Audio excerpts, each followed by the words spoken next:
மதுரை அழகர் ஆருடம் பற்றி தெரியுமா? மதுரை சித்திரை திருவிழாவின் மிக முக்கியமான நிகழ்வாக கள்ளழகர் வைகை ஆற்றில் எழுந்தருளும் நிகழ்வு அமைந்துள்ளது. இந்த நாளில் அழகர் எந்த நிறத்தில் பட்டுப்புடவை அணிந்து ஆற்றில் இறங்குகிறார் என்பதைக் காண பக்தர்கள் ஆவலுடன் காத்திருக்கின்றனர். ஏனெனில் அழகர் எந்த வண்ணத்தில் வருகிறார் என்பதை வைத்து அந்த ஆண்டின் நல்லதும் கெட்டதுமான நிகழ்வுகளைப் பற்றி ஒரு வகையான ஆருடமாக நம்புகின்றனர். இதைத்தான் மக்கள் அழகர் ஆருடம் என்று அழைக்கின்றனர். கோவிலில் ஒரு பெரிய மரப்பெட்டியில் பல வண்ணப்பட்டுப் புடவைகள், பச்சை, சிவப்பு, மஞ்சள், வெள்ளை, ஊதா போன்றவை வைத்திருப்பார்கள். விழா நாளில் கோவிலின் தலைமைப்பட்டர் அந்த பெட்டிக்குள் கையை விட்டு எந்த பட்டு சிக்குகிறதோ அதை எடுத்து அழகருக்கு அணிவிப்பார்.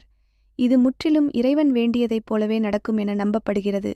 பச்சை பட்டு நல்ல சகுனம், இயற்கை வளம், விவசாயம் செழிக்கும், மக்கள் வாழ்வில் சுபிட்சம் ஏற்படும். சிவப்பு பட்டு கெட்ட சகுனம், நாட்டில் கலவரம், பேரழிவுகள், குறைந்த விளைச்சல் போன்றவை நடக்கும். மஞ்சள் பட்டு மங்களமான சகுனம், திருமணம், நல்ல நிகழ்வுகள், சுப செயல்கள் அதிகம் நடக்கும். வெள்ளை அல்லது ஊதா பட்டு சாதாரண சகுனம், பெரிய வளர்ச்சியும் இல்லாமல் பெரிய இழப்பும் இல்லாமல் மத்தியம நிலையில் நாடு இயங்கும்.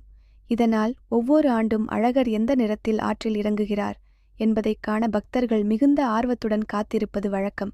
மேலும் இதுபோன்ற ஆன்மீக தகவல்களை பெற நமது ஆன்மீகம் விளாக்ஸ் சேனலை இப்போதே சப்ஸ்கிரைப் செய்யுங்கள். நன்றி.